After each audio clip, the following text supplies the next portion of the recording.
आदर्श विद्या मंदिर द्वारा संचालित ऑनलाइन कक्षाओं में आप सभी भैया बहनों का हार्दिक अभिनंदन है, स्वागत है।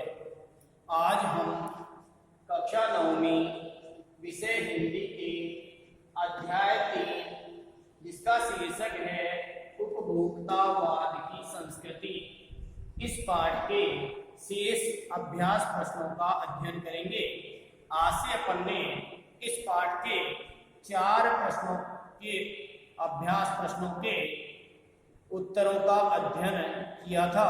आगे के कुछ प्रश्नों का अध्ययन अपन आज इस वेला में करने जा रहे हैं। तो प्रश्न है अपना 4। इस 4 का 2 भाग है, के और खे। के का अध्ययन अपन ने पिछले अध्याय पिछली जो वेला कालांश अपना आया था उसमें कर चुके थे। आज अपन इसके अगले खे भाग का अध्ययन अपन करेंगे। तो खे में दे रखा है प्रश्न, प्रतिष्ठा के अनेक रूप होते हैं, चाहे वे हास्यास्पद ही क्यों न हो। अपन को इस पंक्ति का आशय स्पष्ट करना है, इस पंक्ति का अर्थ स्पष्ट करना है कि इस पंक्ति के माध्यम से लेखक हमें क्या बताना चाहते हैं। तो इस पंक्ति का आशय है कि सामाजिक प्रतिष्ठा अनेक प्रकार की होती है। सामाजिक जो प्रतिष्ठा होती है वो अनेक प्रकार की होती है। प्रतिष्ठा के कई रूप बहुत अनोखे होते हैं, अजीब होते हैं। उनके कारण हम हंसी के पात्र भी बन जाते हैं। जैसे अमेरिका में लोग क्या करते हैं, मरने से पहले ही समाधि की व्यवस्था करने लगे हैं। अमेरिका में लोग अपने मरने से पहले ही अपनी समाधि की व्यवस्था करने लगे हैं। ये एक हास्यास्पद स्थिति है। वे धन देकर यह सुनिश्चित करते हैं कि उनकी समाधि के आसपास हमेशा सदैव हरियाली रहेगी और सदैव मनमोहक संगीत बजता रहेगा।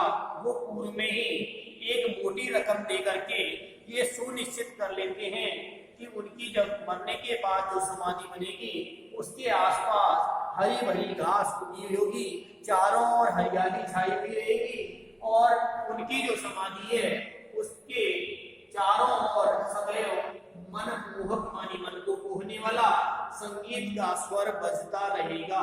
तो ये इस पंक्ति का आशय है। अपना अगला 5वां प्रश्न है, कोई वस्तु हमारे लिए उपयोगी हो या नहीं, लेकिन टीवी पर विज्ञापन देख करके हम उसे खरीदने के लिए अवश्य लालायित हो जाते हैं। कोई वस्तु अपने काम की है या नहीं है, लेकिन जैसे ही हमने टीवी पर विज्ञापन देखा तो हम उस वस्तु को खरीदने के लिए लालायित हो जाते हैं और उसकी ओर आकर्षित हो जाते हैं। ऐसा क्यों होता है? तो इसका उत्तर है, हम लालायित क्यों हो जाते हैं? तो देखिए, टीवी पर आने वाले विज्ञापन बहुत प्रभावपूर्ण होते हैं, हम पर बहुत प्रभाव डालते हैं। वे हमारी आंखों व कानों को अनेक दृश्यों व ध्वनियों के कारण प्रभावित कर देते हैं। किस किस को? आंखों और कानों को अनेक दृश्यों को और ध्वनियों के कारण, दृश्य जो देखते हैं हम विज्ञापन में और जो ध्वनि कानों द्वारा सुनते हैं उसके कारण हम प्रभावित हो जाते हैं। वे हमारे दिल में वस्तुओं के प्रति गुमराह करने वाला आकर्षण जगा देते हैं और बच्चे तो इनके बिना रह ही नहीं पाते, इसलिए बेकार की वस्तुएं हमें ललचाती हैं और हम उन्हें खरीदने के लिए लालायित हो उठते हैं और बिना सोच विचार किए विज्ञापन देख करके ही हम उस वस्तु को खरीद लेते हैं, चाहे वो हमारे काम की हो या नहीं हो, हमारे लिए महत्वपूर्ण हो चाहे बेकार ही हो, लेकिन फिर भी हम उसकी ओर ललचा जाते हैं और उसे खरीद लेते हैं। अगला प्रश्न है 6, आपके विचार से वस्तुओं को खरीदने का आधार वस्तु की गुणवत्ता होनी चाहिए या उसका विज्ञापन तर्क दे करके स्पष्ट करना है। प्रश्न है कि आपके अनुसार आपको स्वयं को अपने अनुसार लिखना है कि वस्तुओं को खरीदने का आधार, बाजार में आप जाकर कोई वस्तु खरीदना चाहते हैं तो उस वस्तु को खरीदने का आधार वस्तु की गुणवत्ता होनी चाहिए या फिर उसका विज्ञापन। तो दोनों में से आपको ये निष्कर्ष निकालना है कि जो वस्तु हमें खरीदनी है उसमें हमें क्या देखना चाहिए। तो देखिए, वस्तुओं को खरीदने का एक ही आधार होना चाहिए और वो है वस्तु की गुणवत्ता, अर्थात वस्तु अच्छी होनी चाहिए। विज्ञापन हमें गुणवत्ता वाली वस्तुओं से परिचित करा सकते हैं, किंतु ज्यादातर विज्ञापन ऐसे होते हैं जो हमें भ्रमित करने वाले होते हैं। कुछ तो वास्तविकता बताते हैं, लेकिन अधिकतर विज्ञापन ऐसे होते हैं जो हमें भ्रमित करने वाले होते हैं। वे मनोहर दृश्य दिखा करके हानिकारक वस्तुओं का प्रचार करते हैं, जो हमारे लिए हानिकारक वस्तुएं हैं उनका प्रचार करते हैं।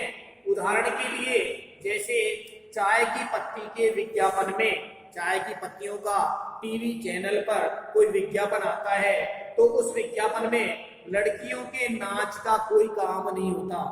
चाय बेचने के लिए लड़कियों के नाच का कोई काम नहीं होता, लेकिन विज्ञापन के जरिए लड़कियों का नाच दिखाया जाता है। लेकिन क्या होता है, अधिकतर लोग नाच से इतने प्रभावित हो जाते हैं कि दुकान पर खड़े होकर वही चाय की पत्ती खरीद लेते हैं, जिनका ताजगी से कोई संबंध नहीं होता है। वस्तु बेकार की होती है, लेकिन फिर भी विज्ञापन के अनुसार ललचा करके और उसके बहकावे में आकर के उस खराब चीज को भी हम खरीदने के लिए आतुर हो उठते हैं। हमें वह ताज जैसे शब्दों के मुंह में न पड़ करके चाय के कड़कपन व स्वाद पर ध्यान देना चाहिए, वही हमारे काम की चीज है।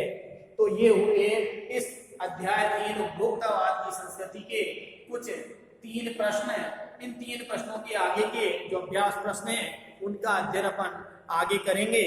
तो आपसे मेरा विशेष निवेदन है कि आप ये जो प्रश्न अपन करा रहे हैं साथ के साथ अपनी गृह कार्य की कॉपी में करते जाएं, ताकि आपका काम व्यवस्थित होता चला जाए और आगे आपको कोई परेशानी का सामना नहीं करना पड़े, काम आपका व्यवस्थित रहे।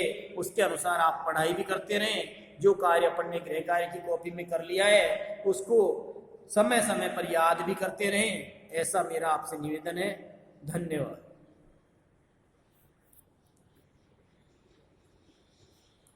करना